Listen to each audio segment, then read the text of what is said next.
Good evening, everyone, and welcome to Tahoe Silicon Mountain's Mountains Minds Monday.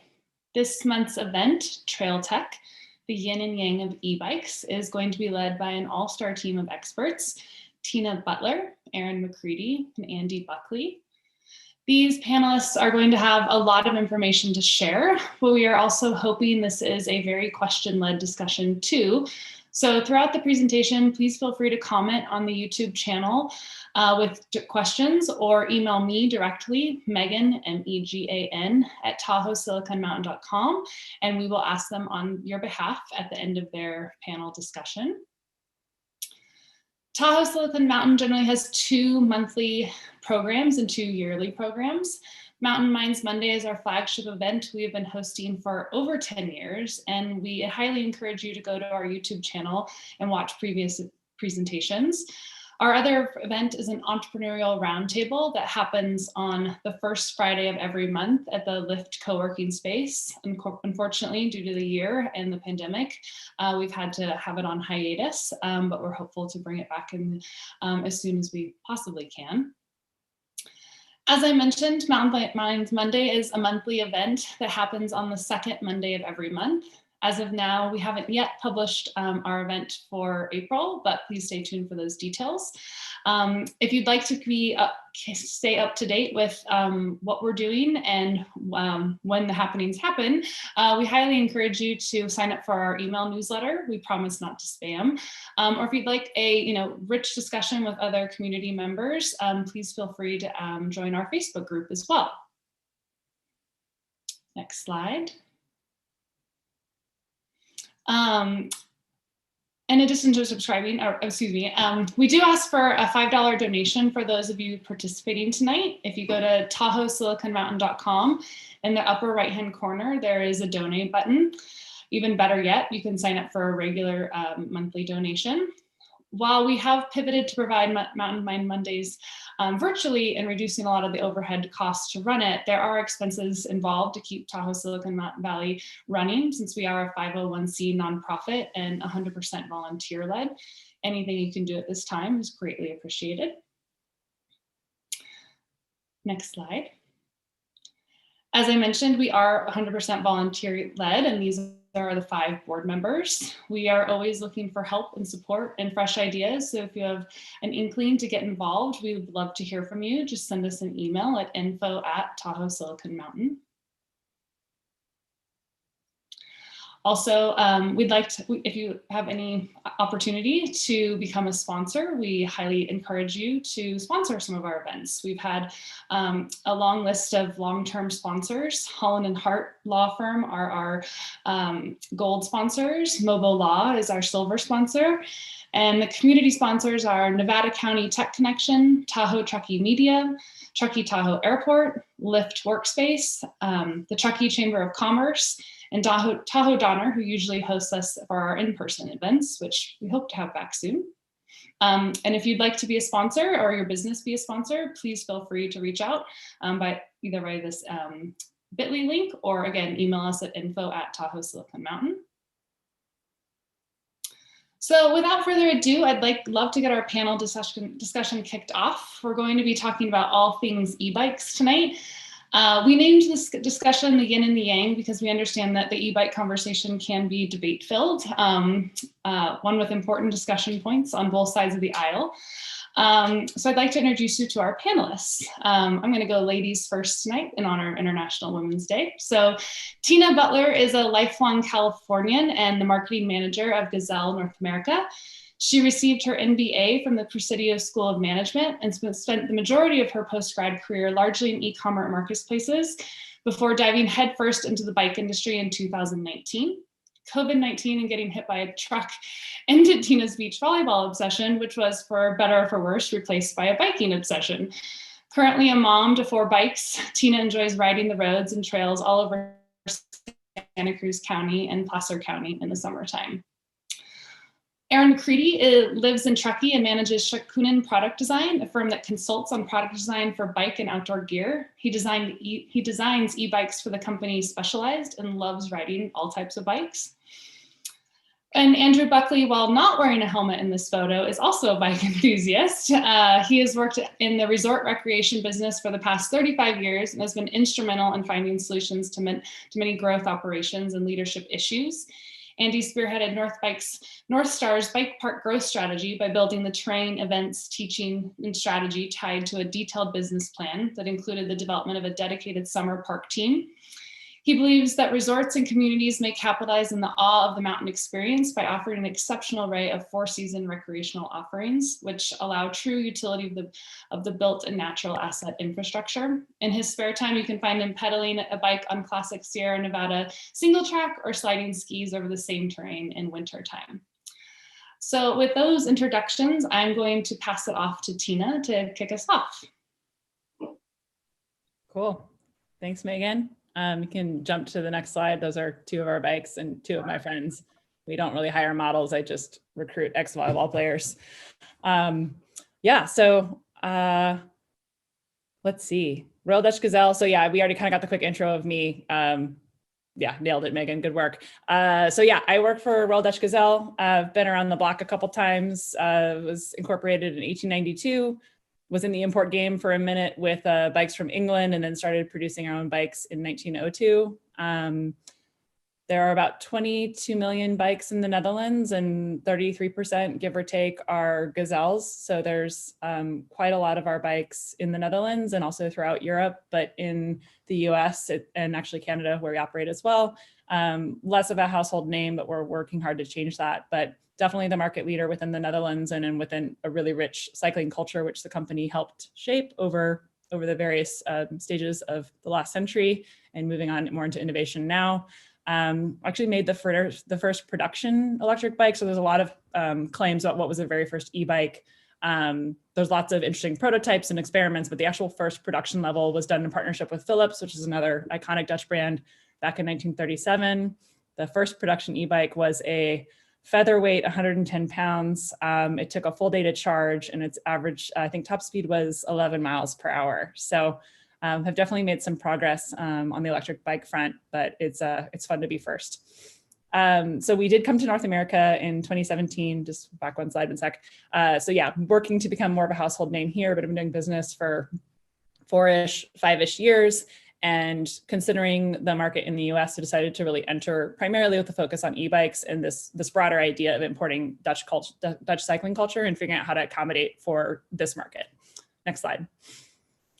So I think the Dutch cycling culture is pretty famous around the world. If you've been or if you've seen photos, it's just the bicycles are an ever-present fixture of nearly every frame you can take on a city street. And it's really seen more as a utility rather than just a form of transport. There are some core aspects of Dutch bikes that really allow them to be a part of everyday life and help you get every part of your life done while on two wheels. So you've got this upright seating posture. There's a lot of benefits to that. It's a little more comfortable. You're shifting the weight onto your hips and your rear and your back, as opposed to the pressure on your wrist with more of that sportive forward geometry. You got these low step-through style frames. They're very accessible, very easy to get on and get off a bike and get going, particularly if you're carrying cargo or kids. They're fabricated to mitigate the elements. So you've got kind of that salty air, some humidity, some cold, some rain. And so they often use products like aluminum, things that are going to be more rust proof.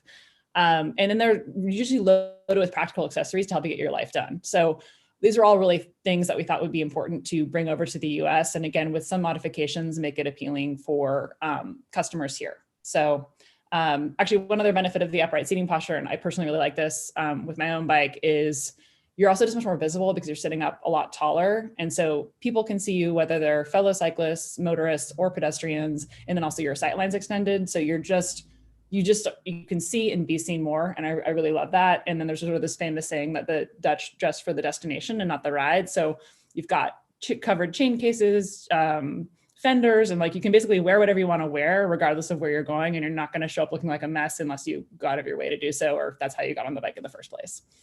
Next slide. So again, with e-bikes and why we came specifically to the US with that, we know there's a lot of potential obstacles in the US, and I think infrastructure is one that's very obvious. And a lot of the times people are like, well, the Netherlands is flat. The Netherlands has all this amazing infrastructure. And like, these things are true, but there are ways that you can make accommodations. And we think that an e-bike is a really powerful way to neutralize a lot of the kind of excuses or concerns that people have, whether it's keeping up with the speed of traffic or with a family member coming back from an injury, getting into biking in older age. That kind of neutralizes a lot of the stuff. Whether it's fitness concerns, whether there's really hilly where you are. This photo is actually taken in Los Gatos, and there was a insanely fit family doing hill intervals, like little children. Like I almost called CPS. It was like a dad, it was like clearly a triathlete, and then like his kids from like age 5 to age 10 that were doing wind sprints, and the hill gets steeper and steeper. And my poor friend Judy, it was like 85 degrees, but she just had turbo on, and she's going up and down the hill till we got the shot we wanted. And then certainly commuting as well. We know that commuting is the reality of American life, maybe not in the last 12 months, but congestion, traffic, time spent in traffic, the soul crushing nature of just sitting in a car on a highway, having a bike be a real feasible alternative is very appealing. Next slide. Cool. So anyway, we're very passionate about this idea of importing Dutch culture and making cycling accessible, even if we don't have a perfect infrastructure like we have in many parts of Europe and specifically within the Netherlands. But other things that we're very passionate about are just increasing access to cycling in general and partnering with organizations, whether it's private or public, government-based. So one thing that was proposed recently by one of our local congresspeople in Carmel Valley, Jimmy Panetta, is this e-bike act, which is a consumer tax credit that would actually cover the cost up to $1,500 towards a new e-bike. And that's for bikes up to $8,000. And definitely have heard some really positive responses to this bill and some really negative responses. For us, we think it's really powerful that the cap is actually quite high because it actually incentivizes people to invest in a higher quality bike. You hear a lot about, I'm not going to name any names, I know this is going on the internet later, but there's certainly a continuum in terms of price and feature sets, and whether it's a class 1, class 2, or class 3, throttle or pedal assist. There's tons of e-bike brands flooding the markets, and then also really high quality bikes from established, kind of dominant market leaders. There's ones that have only ever made e-bikes, and there's brands that have brought e-bikes into their fleet. However, we do think that like quality, warranty, these things are really valuable, and you want to take good care of your customers. So if we can get people to spend an extra $1,000 to buy a bike that's actually going to last them more than a year and that they can actually have a good experience with, we think this is a really great step. And for me personally, because I did go to Presidio, it's actually how I know Ellen. I wandered around in my career a little bit, partly because I graduated in a recession and I feel like we make compromises when we're desperate for work. But it took me a while to get back to this idea of sustainability and what that can look like. And for me, if we can make people replace car trips, or if we can get people to replace car trips, even 1 or 2 a week, that's just a great stepping stone towards a better future. So I think that's the gist of my spiel.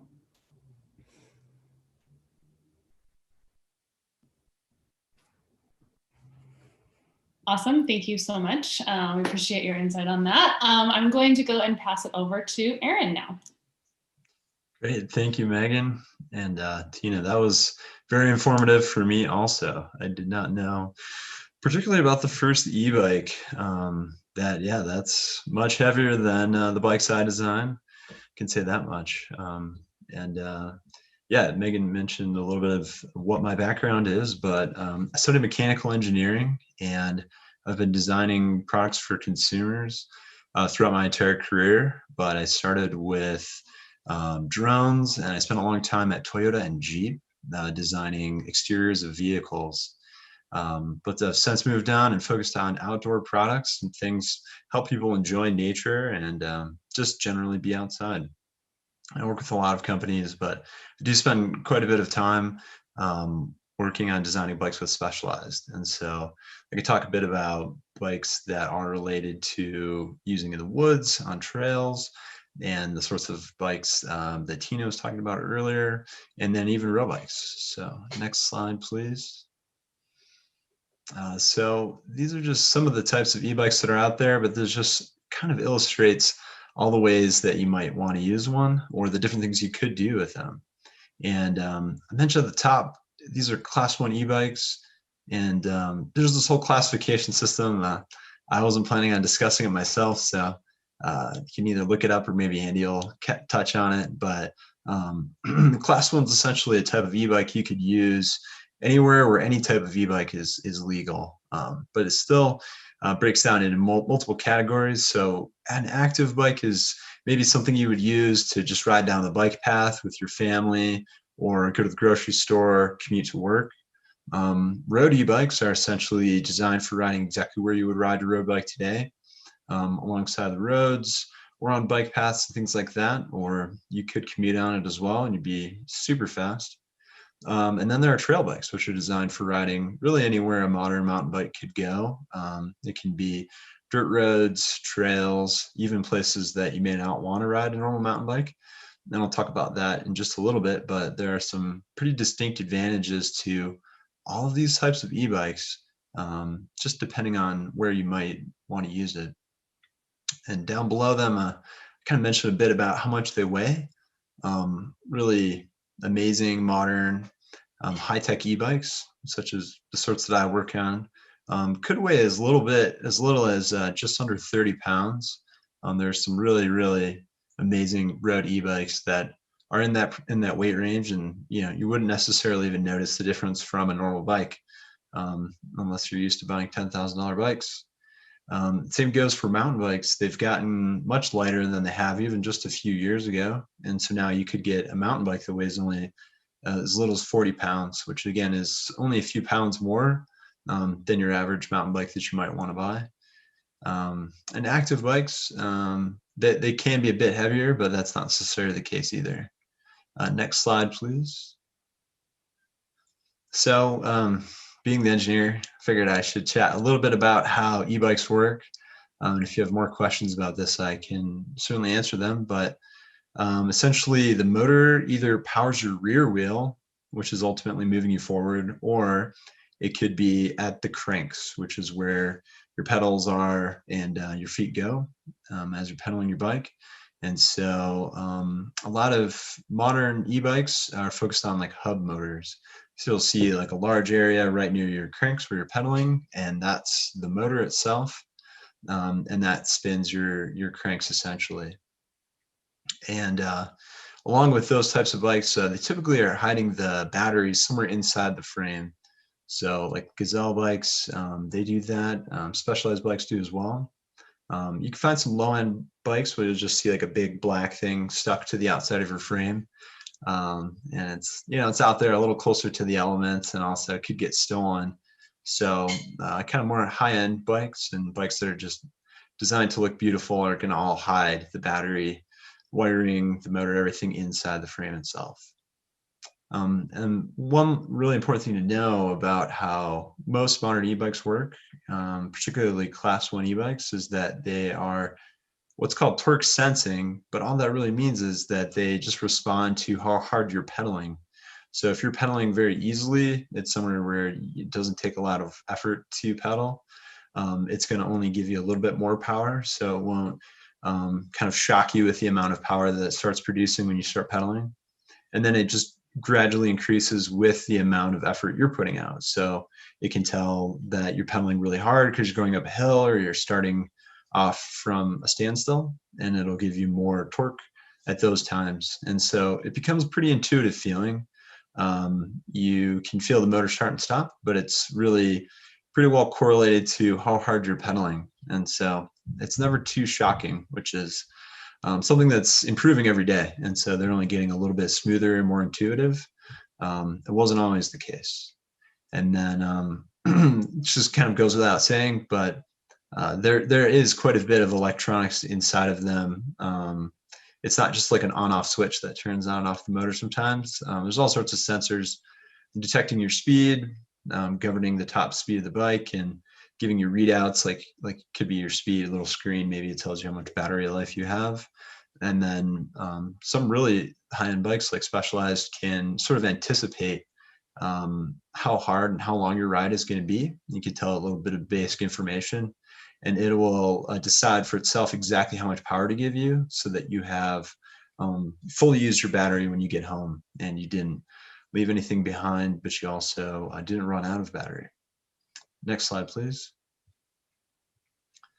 So this is just a really high level overview of some of the benefits, and Tina mentioned many of these, but because there's like 3 different categories of e-bikes, and then there's just so many different ways to use them. I know for myself, when I first started learning about e-bikes a long time ago, I couldn't quite imagine like what would be all the benefits for it. Maybe the most commonly heard one is that, oh, it just makes riding a bike easier. And it certainly could be the case. I think when you're commuting to work, it's really nice to get to work not sweaty and tired. Same goes for just running a simple errand. So if you just need to, carry a big load like your kids to school, you could do that. And that would be pretty feasible in terms of time and energy compared to your car. Riding a traditional bike may not be the case. If you're riding on the road or even in a bike lane on the side of the road, it's going to move your speed as a bike closer to that of vehicles.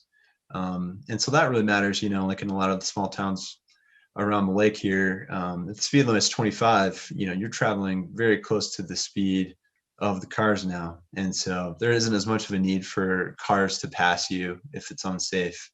And so it can definitely make riding a bike in town safer. It also just gives you the ability to have fun on a bike, even on days when you're just not feeling like a workout or like you have low energy. You can still get outside and, see more of nature than you would if you're just going for a walk per se or doing something else equally easy, like sitting on your deck. So yeah, you're seeing more nature. You can go places that you normally only reserve for a full day outing. You could go, visit that, remote lake or just go out that long dirt road in way less time. So the number of times we get to enjoy certain places could go up dramatically. And then lastly, and I think this is a really important one, when we talk about like riding e-bikes off-road on trails, right now there's, certain trails that are very, very popular and other ones that don't get ridden quite as much. And for sometimes those less ridden trails are just farther away or they're, take a lot of work to climb up. They could be very steep. And so in terms of like distributing traffic on trails or amongst user groups on trails, e-bikes are pretty good at allowing people to ride places they wouldn't normally go. And so it can distribute a concentration of people on bikes away from the super popular trails. All right, and I think that is my last slide. Awesome, thanks, Aaron. Appreciate your insight, and it's good to understand the technical components of how the e-bike works and also the benefits. I am going to pass it off to Andy next. Thanks, Megan. I just remembered to unmute myself, which is no problem. Presenting. So yeah, thanks, Aaron. Tina, thanks for a great intro and great technical background. My perspective is maybe a little bit different from my history of being a resort operator involved in winter and summer recreation, as Megan very nicely introduced me, for many, many years. I recently made a transition into a new role where I'm working as a consultant for this company, Select Contracts. And I thought it would be good to talk about what Select Contracts has been doing in terms of recommending recreation-based solutions for four-season resorts and municipalities. That's really the business that we are in. And then later I'll talk about another seat that I sit in, which is the former president and board member of Truckee Trails Foundation. I live here in Truckee, and I've been keenly involved in what's been happening in our local community. So let's jump to the next slide. So I mentioned a little bit about Select Contracts, and this is just sort of our mantra that we're serious about play. We've been working on all forms of play in various environments since 1978, and of late, we have formed what we've called our mountain division, and that focuses specifically around what's going to happen resort recreation wise and municipality wise in our mountain towns. And for example, as we're starting to see the need to diversify how we are set up as towns, as businesses, to be more viable, as we're starting to see some climatic change and starting to think about that. And I think the very proactive leaders in this field are really diving into this and starting to think about what should be happening next.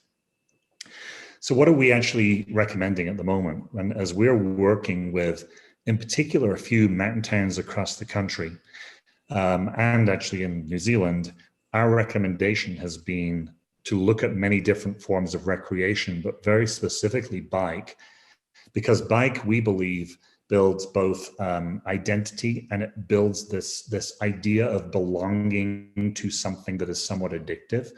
The sport itself of riding bikes is very similar to skiing and snowboarding in that as you get better, the sensations involved are addictive, and you tend to want to come and do it again, probably in a place, a resort, a mountain community that you past visited.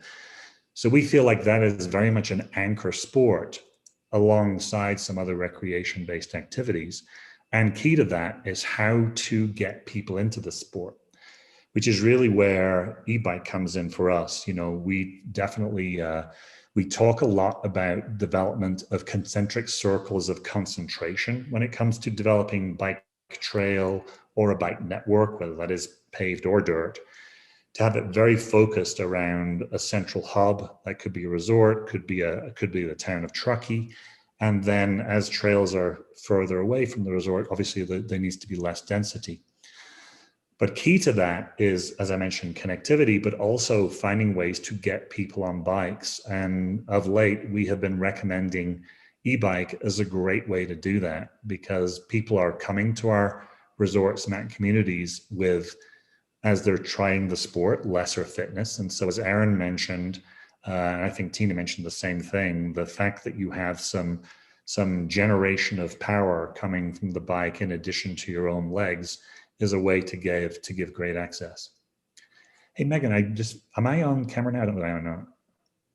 It doesn't really matter. Yes, you should be. Yep. Okay, great. Because I can see you, and I just want to. No, that's no problem. Yeah. Sorry, I took myself off track there. And so the other great thing is, of course, if you have this concentric set of offerings, it means that people no longer need to jump in their car to go find the bike trailhead. They can do it right from town, right from their hotel, right from home. And that's very much the idea of that. And that's what we're seeing in the municipalities that are interested in this across the country. The other trend that we're starting to see too is people are interested in building mini bike parks. And the difficulty in building a mini bike park is traditionally you have to do that at a resort with a lift. But if your municipality doesn't want to buy a lift and all the costs associated with that, then e-bikes are another great solution to run the 300 vertical drop mountain bike park. E-bikes give you that solution so that you can pedal up, and you have e-bike charging stations, or you have e-bike battery swap out zones.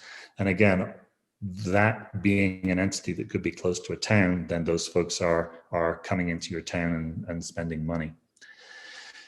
So yeah, it's definitely something that we are highly focused on, recommending right now. I can't actually mention the towns because I don't think those deals are actually done, but people are very interested in where this is going.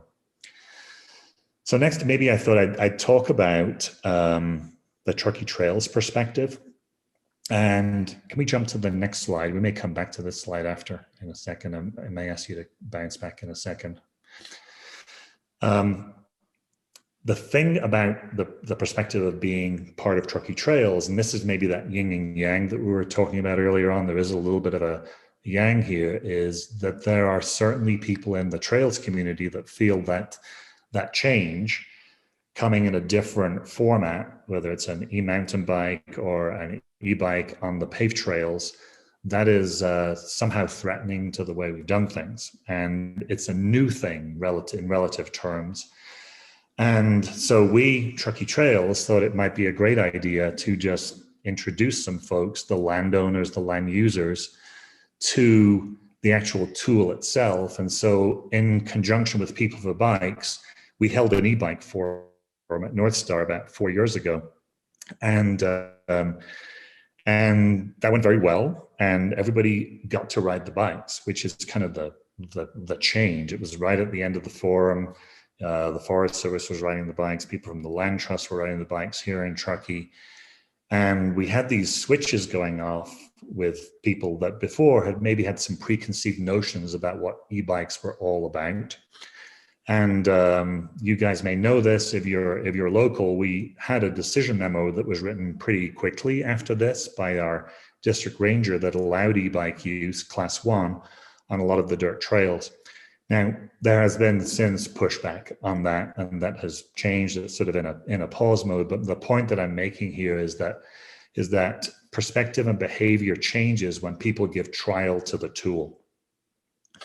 So Truckee Trails, we as a group, a board, noodled where we stood on this whole thing. You know, what should our position be? And where we've really settled is this idea of access for all and all for all. And I'll try to explain what I mean by that. And I have a couple of photographs of a couple of friends up here on the screen. The person at the bottom is a friend of mine, Levi Leipheimer. You probably know his name, former Pro Tour athlete, Tour de France, Tour of California. He is considered an elite athlete. And then my friend up above is a gentleman named Roy Tuscany he's the founder of the High Fives Foundation. And what these guys had in common is they both ride bikes, of course, and predominantly now Roy rides an e-bike all the time, and occasionally I think that Levi rides an e-bike.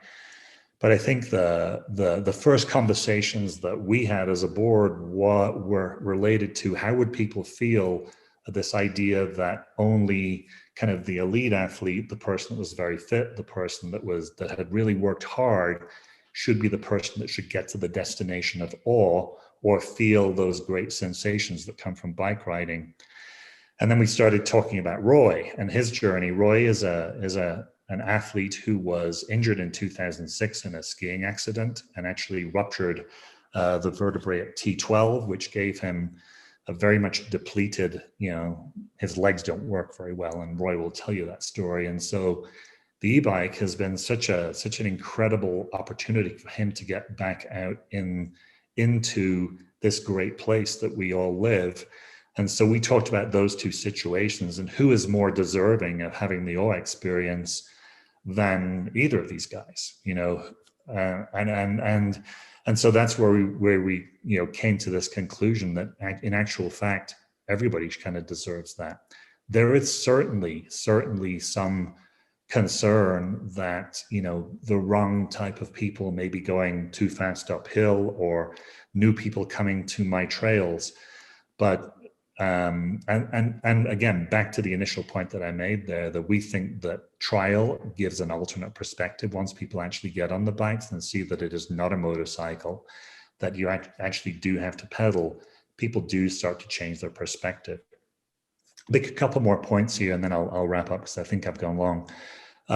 One of our board members spends all his time and is very dedicated to commuting from Glenshire to his office every day, and often encouraging the board members to come to meetings when we have meetings in person on their bikes. And we think that is it's a tremendous opportunity when it comes to greenhouse gas emissions and changing the behavior in our local community around what commuting could look like with this network of trails that Truckee Trails is working on. And then I thought I'd share this story. I was talking to some friends in Sun Valley, and they are reporting that even though e-bike adoption has been popular yet somewhat controversial in that town, they're actually starting to see a transition from motorcycle to some people moving over to e-bikes because they want to sort of do the right thing and less gas usage and a little quieter to get to the places they need to get to, and they can still get to them. And now they're on a lighter tool. So a few of mostly maybe yin there, but there are a couple of yang conversations that may come out in questions. That's about where I was going to end, Megan. So I'll pass it back to you to take questions if that works. No, I really appreciate you providing kind of the yin to the yang, and we're having a little bit of lively discussion on the YouTube comments, so it's helpful to get a well-rounded discussion going on here. That's the reason we do panel speakers like this. I guess I would love, and I know everyone has different vested interests involved and needs to give the politically correct answer in correlation, but I would love to understand from each of you, like, if you had to say one thing to the naysayers, like what would you succinctly say to them? I'll start. Yeah, I mean, Andy said it in so many words, but for sure, don't knock it till you try it. But even if you have tried it and you still feel as if it shouldn't exist wherever you walk or drive or recreate, then I would simply say that it's a powerful tool. It's a great thing for many, many people. But of course, if it is a powerful tool, then it could be used unwisely. But that's certainly a people question or a people solution than the bikes themselves. Yeah, I think, I mean, I think I would say the same thing as Aaron, that don't knock it till you try it, which I did mention already. I also think this idea of the shared experience of people being able to ride together. A friend of mine, Dr. Colpitz, who used to run the Sierra Crest, this is not a paid ad, the dental location there in Truckee, told me before he retired that he had recently purchased an e-bike and he was riding with his son again for the first time in 25 years, and they were sharing that experience together. And I think that's a big reason, like people being able to share the experience. I secretly think that's why Levi has an e-bike, is because he can loan it to me so that we can ride together. That was a joke. Yeah, I like it. Okay, Tina, I'm not quite letting you off the hook. What's your one line? I wish I had like a really spicy counterpoint, and it's a bit tricky because I mean we make city bikes, so I mean some intrepid people will get weird with their gazelles for sure, but it's city rated puncture resistant tires.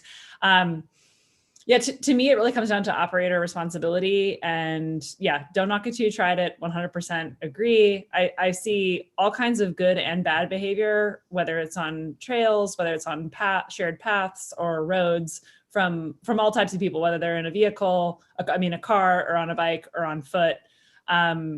So I think there is a concern that like people who don't belong on bikes or people who are less familiar with biking are showing up and potentially, degrading the environment or operating unsafely. But I think as long as there's education and as long as you do take efforts to protect really sensitive areas, I think there's a good opportunity. And there have been a lot of studies because I think people are curious, like with this extra power, how do people behave? And there's this idea that someone's just like riding a motorbike, like straight up a mountainside and just like ripping up all the plants, while they do it. And I think on average, people travel about 2 miles an hour faster than someone on an analog bike in certain conditions, downhill, like because of the added mass, the added weight. Despite Aaron's best efforts, like e-bikes have more of that winter body all year round. It's not that impactful, but I think operator responsibility is key. And I know I've gotten plenty of stink eye on a regular analog or acoustic bike, whatever you want to call it, from people on e-bikes. And I'm just in better shape than you. And I think, so I don't know. Yeah. I think just don't be a jerk, no matter whether you're using your legs with just your feet on the ground or your feet on pedals or your feet on a gas pedal. Just be a good person. And that's fair. And to add or kind of add on to that point, or kind of turn it back into a question back, and then it's coming up on the YouTube channel as well, is who do you guys think is responsible for that education? Is that up to the bike companies? Is that up to the trail makers? Is that just a personal responsibility to self-educate? How do you think about education around this?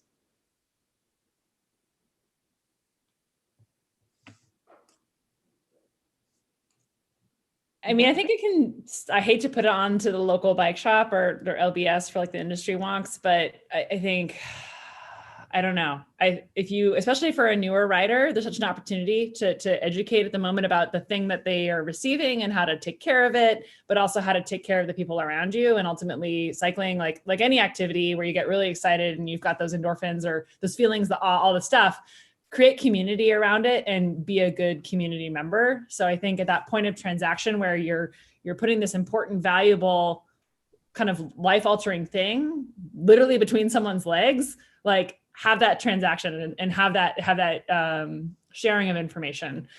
It's not the only responsibility. I think there's a lot of good community organizations, but it can start there. It's a really easy place to have that initial conversation and that kind of pointing in the right direction. Yeah, that's fair. Andy or Aaron, do you have a comment on that or no? I think we could probably help. I think we've talked about it as Truckee Trails as a board, and I think the appropriate signage of this idea of respecting all the users is absolutely the thing. There are jerks in all sport, and getting that message out is critically important. So we could help with that with signage. I agree on the retailers. And I think even, as I think about the role with Select and we're designing bike parks, I think we have an obligation to build, knowledge around etiquette in those zones too, so that it's kind of like learning the rules of golf, and if you don't know, people just don't know. And it's up to us to tell people. Yeah, and we're at the early stages of it. So there's going to be that transition period and figuring out how to create that education and how, I think a lot of people who would want to self-educate still need to figure out how to go about doing that. So that's fair. I'll throw you guys like a softball question, if you will. So a very tactical question, and Aaron, this might be pointed at you, is the jolt you get when you engage in an e-bike. Is there a way to minimize that? The jolt. Yeah, so I think it might be, talking about how different bikes ride maybe a little differently, from understanding it correctly. So yeah, in terms of motor smoothness, that's something that a lot of the sharpest minds in the industry are focused on right now, making it as intuitive as possible, because not only is it better for, the bike itself and the longevity of it, but I think the goal of many of the e-bike brands out there right now is essentially to make it feel essentially just like yourself. So there isn't a sensation of a throttle or a motor starting or stopping. It's just that when you're pedaling, you're going to go a little faster than you normally would at that exact same amount of work. So it's definitely heading in that direction. There's all sorts of nuts and bolts about chain drives and belt drives and gear drives and how those are all, gonna make that happen, but I'll save that for later unless somebody really wants to know it. That's fair. I'd love to dig into the price point a little bit. We see a pretty wide range, and definitely say on the expensive side to kind of participate in the e-bike trend. Do you guys see this following a similar trend as, say, televisions? A flat screen, big TV used to be in the thousands, and now we see them in the $300 range. Do you see the technology kind of going at a similar curve, and it's high right now because the technology is so new? What are your thoughts on prices? Yeah, I can comment a bit about it. Much like electric cars, right? Like one of the biggest innovations that's going into the bike is in the battery technology, and how much energy they store, how big and heavy they are, and how expensive to produce that they are. And the good news is that there are, probably even more. There's a much bigger market for batteries like e-bikes use, obviously for cars, but for other applications too. So plenty of smart people working on better batteries, cheaper batteries, more environmentally friendly batteries, recyclable batteries, etc. And so absolutely, we're going to see this follow the normal price trajectory of most electronics. So just to jump in there are some market forces that are, I think, challenging, particularly some of the larger scale suppliers. Just the cost of shipping alone. I think the shipping container cost has tripled in the last 12 months. Not to mention just port congestion. It's like the line to get into Long Beach is just like a bunch of boats parked in perpetuity. But all this to say, and that's actually some of the naysayers in response to the e-bike act has been like, well, this is just a way for manufacturers to cover their costs because they're marking up bikes because they know that demand is outpacing supply. But I will say, yeah, I mean, so in terms of the technology, like, yeah, like batteries are getting lighter. There's like some economies and some efficiencies around production and scale, but there's definitely some other, it's a little tricky. And I think some people take advantage of it, but pretty much you'll see, you know, anonymous kind of like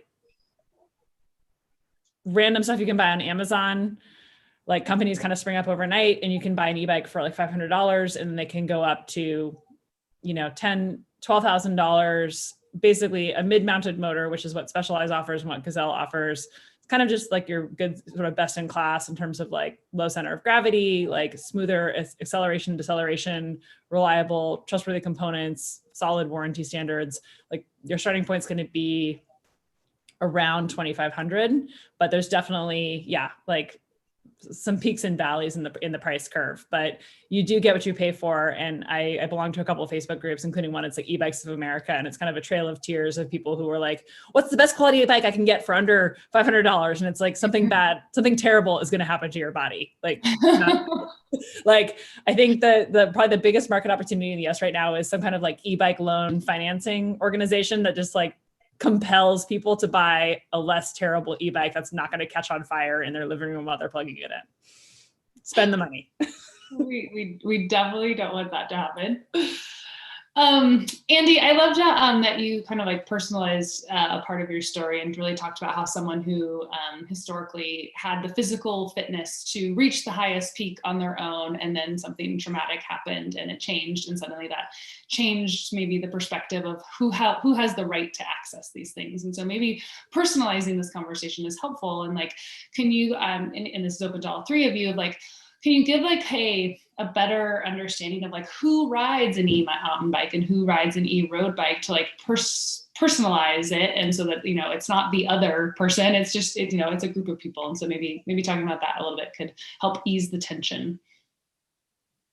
I mean, I think you've just sort of captured, Megan, the way to diffuse the tension, because I think as a group, when a bunch of people are isolated as a group, they are just them. That's just right. Those e-bike. I do have a funny story related to this, but it's too long, of like not wanting to be in kind of the wrong group. And I think bikers are particularly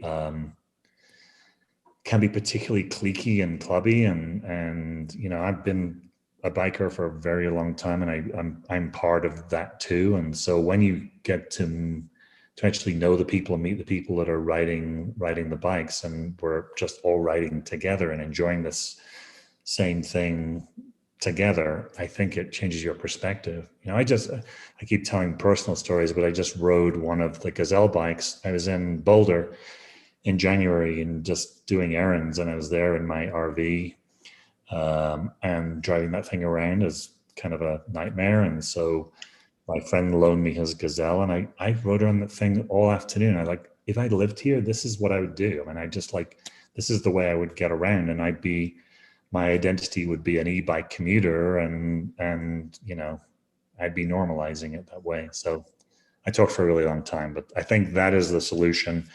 Get to know the people that ride and why they ride, and hear their stories, and it'll maybe change your mind. Yep, that's great. I don't know if Aaron or Tina, you wanted to add to that, but I can go to the next question too.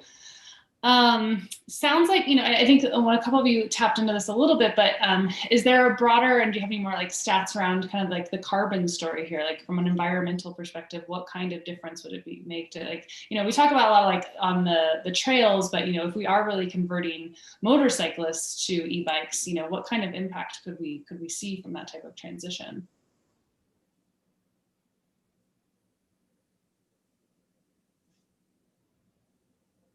I mean, I'm definitely not an expert. I kind of want to like put this on Aaron, but I mean, lithium-ion batteries are like definitely sort of a nightmare. Like, they're not perfect. They're not the end all be all, but I think it's first you start with lesser evils, and then you have like your radical, like paradigmatic shifts that are like super uncomfortable when the world burns down. And then it's like the lizard people emerge and like we come up with a better future. But I mean, as a starting point, if you can take someone who's driving, a Suburban to the farmer's market and you can put them on a cargo bike and strap a bunch of panniers to their rear rack and, stoke level is amped, parking drama is obliterated. Like it feels like a step in the right direction, but for sure the waste chain, the negative externalities associated with the realities of the supply chain and the production, they're there. I don't know. Aaron, you fix it. What did you do? Not to put you on the spot, but to put you on the spot. Yeah. There's, I think, a couple of really good questions here. And the first one, if I understand, is about, what benefit might this have for the environment? And it's interesting because there's the there's the very long-term question of climate change. And, is this going to offset any sort of emissions coming from an alternative vehicle?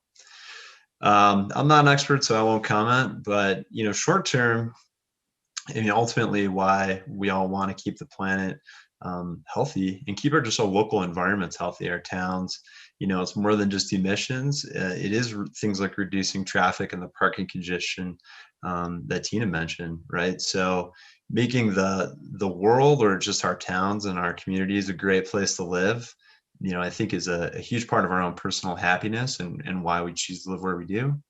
And so, particularly for our communities here in Tahoe, I think the impact would be massive, both from noticeable, measurable things like emissions, but just like the flow of people through our towns and, just how safe and chaotic it can be. And so, I think that's maybe one way to look at it rather than just something quantifiable and huge and like a drop in the bucket of global climate change. It could be, much more direct impact on our local towns. Yeah, that's a good point. There's lots of good commentary going on. I'm going to try to succinctly ask this question, but there's a lot of discussion around the classifications, the 3 different types, corresponding speeds, and then the monitoring of that. So, if you, and then also, there's ways that you can hack the speeds. So I guess the question that I'm pulling from this is like, do you think there should be a monitoring system for that? And what's your guys' best advice on how that should happen?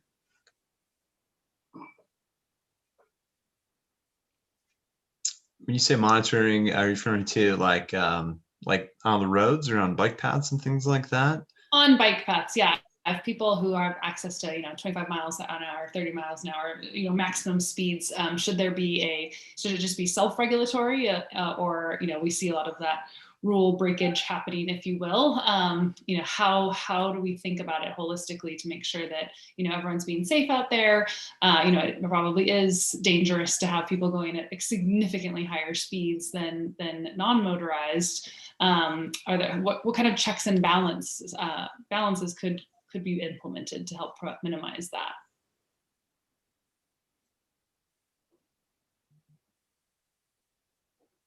I think the question to be answered there is who would do that? Right. Going to monitor. I think speed has been a problem, particularly on the paved trails. I'm think of being able to ride my regular road bike. I can probably ride that road bike at 32, 35 miles an hour if I want to, and so then I in that case become a hazard because there are all sorts of other users. It's back to this idea of how are we respecting all the other users. So I think, philosophically, it seems inappropriate for any user to be going too fast when there are other users on a trail. And the only question I would have is who's going to really police that? Because it's an issue on our roads too, with cars. Yeah. I personally fully agree with what you said, Andy, about personal responsibility. I'm a huge advocate for that, regardless of if you're talking about sports or life. But this has been, not a city planner myself, but, I think like the most advanced and well-adapted cities have basically arteries designed for different types of vehicles or people, right? So to lump all traffic into like vehicles or pedestrians, 2 categories, that's long been a a source of potential issues because you have bikes, traditional bikes that are kind of in the middle in terms of speed. And so, and then you have people that are traveling so slowly walking, that they aren't even thinking about like a keep right except to pass sort of mentality that other users may have. And so there's just all sorts of potential chaos. And so, plenty of cities have adopted separate paths or separate lanes for different types of users, people on foot versus bikes at the very least. And then that creates, keeps the street clear for people that are only going, super fast and, really just want to ride on the road itself. And, that's not necessarily possible to implement everywhere, but just at least thinking of users in 3 categories instead of 2, I think is going to really help guide decisions. I think People for Bikes does a good job sharing information and constantly updating any changes. I think, I should know this, but I want to say it's only like something like 26 states have actually agreed on like consistent like classifications for class 1, 2, and 3 e-bikes and what's allowable on multi-use paths. But I think they are working really hard to make progress and get greater adoption, just so we have a uniform definition and point of reference for what's what and what can go where. But a lot of it, and this is tricky to not only monitor but enforce, is that real owner responsibility and operator responsibility that comes with. Because conditionally, Andy, you made a great point. Sorry, my cat's deciding to scream now that I'm off mute on Zoom. This is great. I am a cat. You can go super fast on your regular road bike. You can exceed the speed that an e-bike can go. I actually get really frustrated on my one e-bike out of the 4 bikes that I own. Is like, I'm coming back from the grocery store and I'm like, I'm stuck at 20 miles an hour, and I could definitely pedal faster if I was on my road bike, but I'm getting held out by the fact that the motor shop's supporting me at 20 miles an hour. And with the slight incline, pedaling above that, with a 60-pound bike is super hard. It's a lot of personal responsibility. That's a hard thing to enforce, particularly in the infamously independent United States. No, that's fair. Okay, I'm going to end with this question, and love there's a very lively discussion going on YouTube, which is great to see. But I guess the last question should be about access. So, the issues kind of like e-bikes on quote non-motorized trails should they be allowed only on park roads only, paved only, any hiking trail? Like, how, what do you guys think of as the best way to kind of like, should we delimit access because there's a motor involved?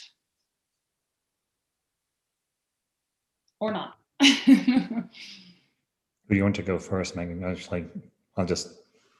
do my favorite thing. I'll just talk. Andy, I love hearing you talk. Do it. It's the big question. I think that it's a broader conversation for the community needs to have about how we embrace this in some form, because the thing we do know is it's not going away. And so it's better to come to a plan of what approved use looks like, whether it's OHV or dirt roads or some trails and not others, designating, signage and systems. And I think that, as we talk about it at Turkey Trails, we know we need to bring the community into those conversations because of those concerns. And again, exposure helps. Understanding this idea of respecting each other really will help. And I don't know, the pathway to us all feeling happy with the recreation that we have here in our region is super important. I do know that the Netherlands is the 7th happiest country in the world, and they have lots of e-bikes, so there must be a correlation. I think it's hard too when, sometimes there's the loudest voice in the room, but that doesn't mean it's the majority voice in the room. And the passionate few can definitely, color the argument. So when you talk about bringing in community members, really, having a well-rounded discussion there, I think is important. Well, we're at 6:01, so I want to be mindful of time. Tina, Aaron, and Andy, thank you so much for your time. This was, you guys all 3 had great presentations, but appreciate you hitting some hard Q&A questions as well. And the audience greatly appreciate you guys' commentary and the YouTube comments. As a reminder, this is recorded and will be posted on Tahoe Silicon Mountain's YouTube channel for you to view or share. If there's definitely a lively discussion going amongst your core friend group, please feel free to just share this discussion, continue to comment on it. We would love it. Next month's event is on Monday, April 12th. The discussion hasn't been posted yet, but if you sign up from our Facebook group or sign up for our newsletter, we will let you know as soon as that gets solidified. Again, thank you, speakers, for giving us your time, and we will see you guys in a month. Thank you. Thank you. Thanks, everybody.